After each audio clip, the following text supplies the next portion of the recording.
شیر اور بکری ایک ساتھ کیسے چل رہے ہیں؟ حضرت رابعہ بصریہ سے پوچھا گیا تو آپ نے فرمایا کہ جب سے میں نے اللہ کو اپنا دوست بنا لیا ہے، اللہ نے اس شیر کو میری بکریوں کا دوست بنا دیا ہے۔ تو اللہ والوں سے جو جڑ جائے تو شیر بکری کو نقصان نہیں پہنچا سکتا ہے۔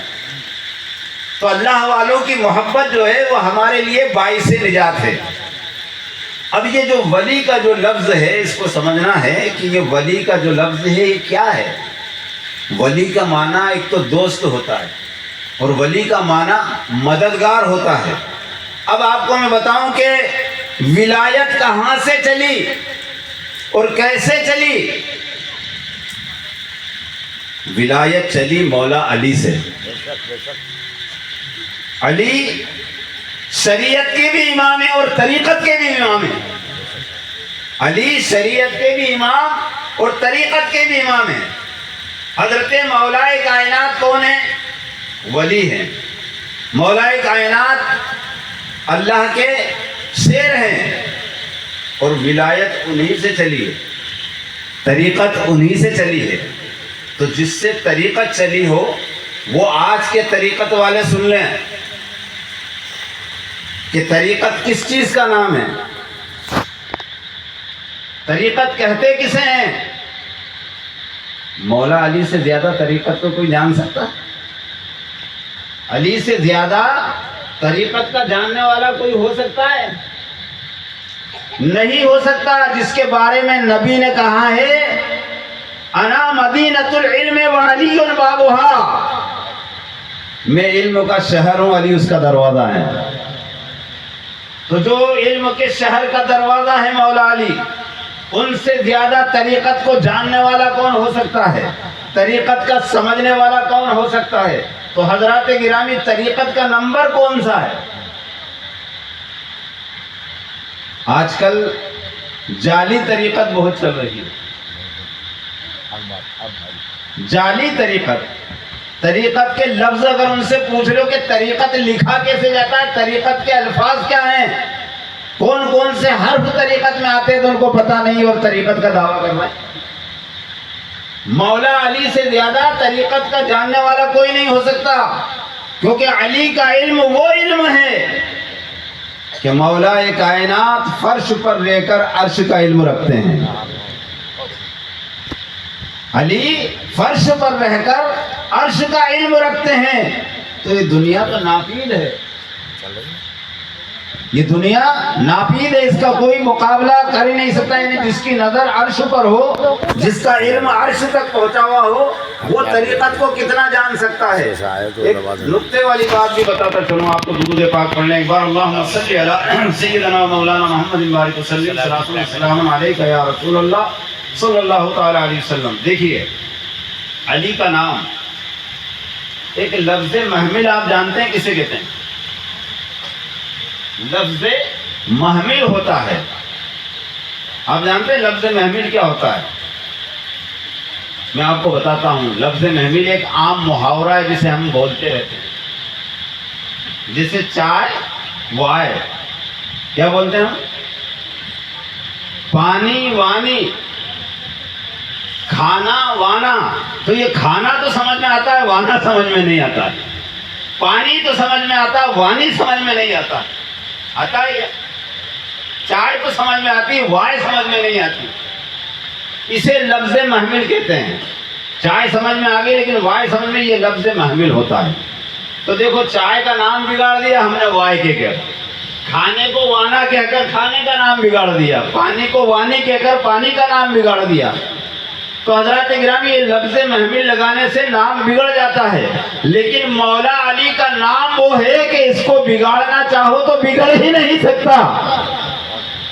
بول کے دیکھو علی ولی، لفظ محمل لگائیں گے تو علی ولی، تو بگڑا کیا لفظ؟ علی کیا ہو گیا؟ ولی ہو گیا۔ علی کا نام نہیں بگڑ سکتا تو علی کا کام کیسے بگڑ سکتا ہے؟ علی کا نام نہیں بگڑ سکتا تو علی کا کام کیسے بگڑ سکتا ہے؟ تو طریقت کے سب سے پہلے امام مولا کائنات ہے، مولا علی مشکل کشا سے پوچھو طریقت کیا ہے، تو علی نے بتا دیا کہ طریقت یہ ہے کہ جسم پر کتنے بھی زخم آ جائے لیکن شریعت مصطفیٰ نہ ٹوٹنے پائے۔ آج کل کے ان باباؤں کو، ان جعلی پیروں کو اور طریقت والوں کو علی سے سبق لینا چاہیے۔ میں مین مدعا لا رہا ہوں کیونکہ مولا علی کا تو کوئی انکار کر ہی نہیں سکتا۔ حضرت مولا کائنات کے پنڈلی میں تیر لگ رہا ہے اور کھینچنے لگے تو تکلیف ہونے لگی۔ لوگوں نے کہا کہ علی جب نماز میں جائے تب نکالنا، تو پتا چلا کہ علی کی نظر میں جو طریقت کا امام ہے اس کے لیے پہلے شریعت مصطفیٰ ہے، اور علی کے لال جو مدینہ چھوڑ کر مکہ آئے اور مکہ سے کوفہ آئے اور کوفہ میں کربلا میں آئے اور کربلا میں 72 کو قربان کیا، علی کے لال کیا طریقت نہیں جانتے تھے؟ حسین کو طریقت کا پتہ نہیں تھا؟ ارے حسین نے شریعت کو بچا کر سب کچھ بچا لیا، طریقت بھی بچ گئی، شریعت بھی بچ گئی، حقیقت اور معرفت بھی بچ گئی، سب کچھ بچا لیا۔ کس نے بچایا؟ ہم نے طریقت کے چکر میں شریعت کو نیچے کر دیا ہے، اور حسین اعظم نے سر نیزے پر بلند کر کے شریعت کو بلند کیا ہے۔ اس کا نام طریقت ہے۔ طریقت کیا ہے؟ شریعت پر چلنے کا نام جو ہے طریقت ہے۔ طریقت کوئی الگ چیز نہیں ہے، شریعت پر چلنا طریقت ہے۔ اب جو لوگ شریعت پر نہیں چلتے اور ولایت کا ڈھنڈورا پیٹتے ہیں، اپنے آپ کو ولی بتاتے ہیں، تو وہ لوگ حقیقت میں ولی نہیں ہوتے۔ ولی جو ہے شریعت سے اتنا جڑا ہوا ہوتا ہے، اتنا جڑا ہوا ہوتا ہے کہ شریعت کے بغیر ایک قدم بھی جو ہے اٹھاتا نہیں اللہ کا ولی۔ بغیر شریعت نے جس بات کی اجازت دی ہوتی ہے وہی ولی کا قدم اٹھتا ہے، ورنہ ولی کا قدم نہیں اٹھا کرتا ہے۔ تو اللہ والوں کی کیا شان ہے؟ آپ سمجھ لیجئے کہ مولا علی نے شان ولی بتا رہی ہمیں کہ ولی کی شان کیا ہے۔ اب ولی کی شان و عظمت یہ ہے کہ اللہ تبارک و تعالیٰ نے اس امت کے اندر، بڑی توجہ کے ساتھ سنیے گا، کہ اگلی امتیں سے جب نبی چلا جاتا تو رب تبارک و تعالیٰ دوسرا نبی بھیجتا۔ اگلی امت میں جب نبی چلا جاتا تو اللہ تبارک و تعالیٰ لوگوں کی ہدایت کے لیے دوسرا نبی بھیجتا۔ یکے بعد دیگرے نبی آتے رہے، لیکن جب میرے آقا تشریف لے آئے تو رب تبارک و تعالیٰ نے نبوت کا دروازہ بند کر دیا اور فرمایا کہ محبوب اب آپ کے بعد نبی تو نہیں آئیں گے، لیکن تیری امت میں ایسے ایسے پیدا کر دوں گا جو عیسیٰ کا معجزہ بھی دکھائیں گے، ایسے ایسے پیدا کروں گا کہ جو عیسیٰ کا معجزہ بھی دکھائیں گے، موسیٰ کا معجزہ بھی دکھائیں گے، یوسف کا معجزہ بھی دکھائیں گے، داؤد اور سلیمان کا معجزہ بھی دکھائیں گے۔ تو اللہ اکبر۔ آج اس امت کے اولیاء اکرام کو دیکھیے، غریب نواز نے کیا کیا؟